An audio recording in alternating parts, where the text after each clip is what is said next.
सोचो अगर दुनिया में अचानक एक दिन आइस एज एपोक्लिप्स आ जाए, चारों तरफ बस बर्फ ही बर्फ और ज़ॉम्बीज ही ज़ॉम्बीज हो, लेकिन साथ ही तुम्हें मिलती है एक पावर, तो कैसे सरवाइव करोगे? इस एपिसोड की शुरुआत सियोंग से होती है, जिसके हाथ में एक चाबी है। वो सुकून की सांस लेता है और सोचता है, मैं सच में लकी हूँ। इस चाबी के साथ मुझे आज रात कहाँ सोना है, इसकी टेंशन नहीं लेनी पड़ेगी। उसके बाद वो कुछ ढूंढने लगता है। थोड़ी देर बाद उसे एक लॉगबुक मिलती है, जिसे देखकर उसके चेहरे पर स्माइल आ जाती है। जब वो उसे खोलता है तो उसमें डेट और एक लॉकर का पासवर्ड लिखा होता है। जैसे ही वो लॉकर खोलने की कोशिश करता है, सियोन उससे पूछती है, तुम्हें इसके बारे में पहले से पता था, है ना? सियोंग हाँ में जवाब देता है और बताता है, मैं पहले सबवे में काम करता था, तब मुझे पता चला था कि सबवे के एम्प्लॉयज लॉगबुक में सिक्योरिटी कोड्स लिखते हैं। सियोन क्यूरियोसिटी से पूछती है, क्या इस लॉकर में कुछ खास है? मोस्टली स्टेशन के अंदर की चाबियां होती हैं, सियोंग जवाब देता है। फिर वो एक बॉक्स निकालते हुए कहता है, लेकिन हमारे लिए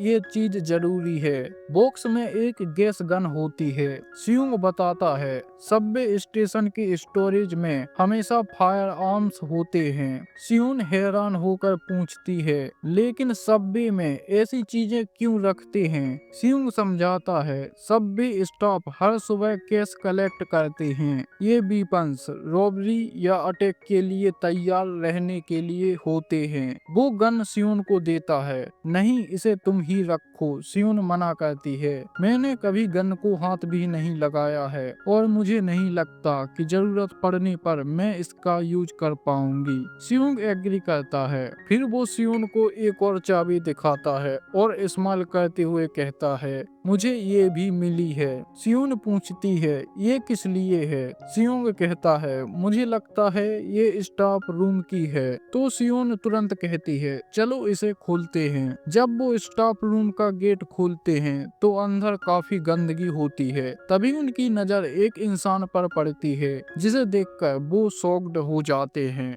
जब सियोन उसके पास जाकर चेक करती है तो पता चलता है कि वो इन्फेक्शन से नहीं, भूख से मरा था। वो उसके कपड़े ले लेते हैं और फिर वही ब्लैंकेट ओढ़कर लेट जाते हैं। अगर हम यहाँ से मूव करेंगे तो हम ये कंबल साथ ले जाएंगे, सियोन कहती है। सियोंग कहता है, तुम्हें क्या लगता है, हम ले जा सकते हैं? तो सियोन हाँ में जवाब देती है और कहती है, हमारी फूड सप्लाई लगभग खत्म हो गई है, इसलिए बैग में काफी जगह है। सियोंग भी एग्री करता है और कहता है, चलो अब थोड़ा रेस्ट कर लो, हम पूरे दिन दौड़ते रहे हैं। आधी रात को सियोंग डिजिटल स्क्रीन पर अपनी फूड सप्लाई देखता है, जो सिर्फ 2 दिन की बची है। वो सोचता है, हमें इससे पहले वेयर हाउस पहुंचना होगा। अगर रास्ते में कोई प्रॉब्लम नहीं हुई तो हम पहुंच जाएंगे। फिर वो स्क्रीन पर विंटर क्लॉथ देखता है, जिनकी कीमत 3 कॉइन होती है। वो सोचता है, ठंड बढ़ती जा रही है,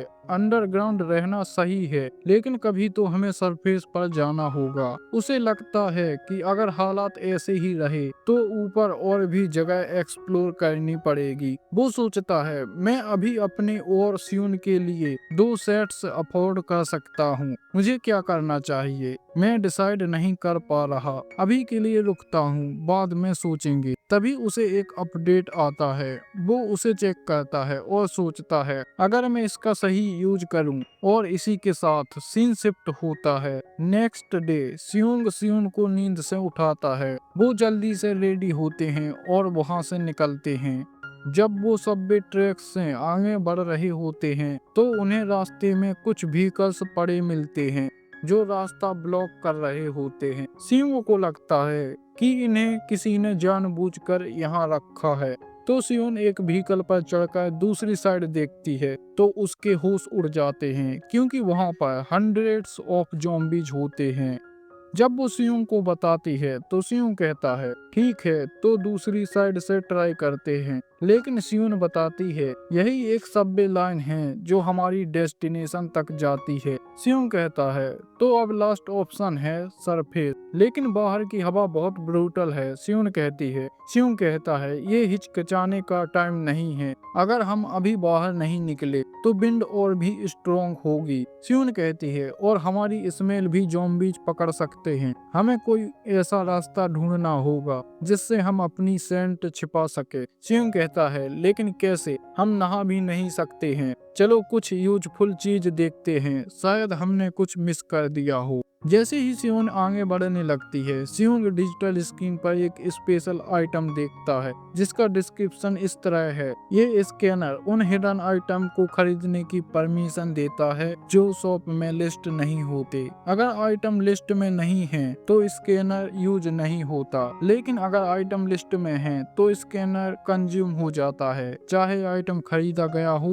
या नहीं, जिसका प्राइस होता है 1 कॉइन। तो गाइज ये एपिसोड यहीं पर एंड होता है। अगर तुम लोगों को इसका नेक्स्ट एपिसोड देखना है तो वीडियो को लाइक करके चैनल को सब्सक्राइब कर लो, और हाँ बेल नोटिफिकेशन दबाना मत भूलना, नहीं तो तुम अगला एपिसोड मिस कर दोगे।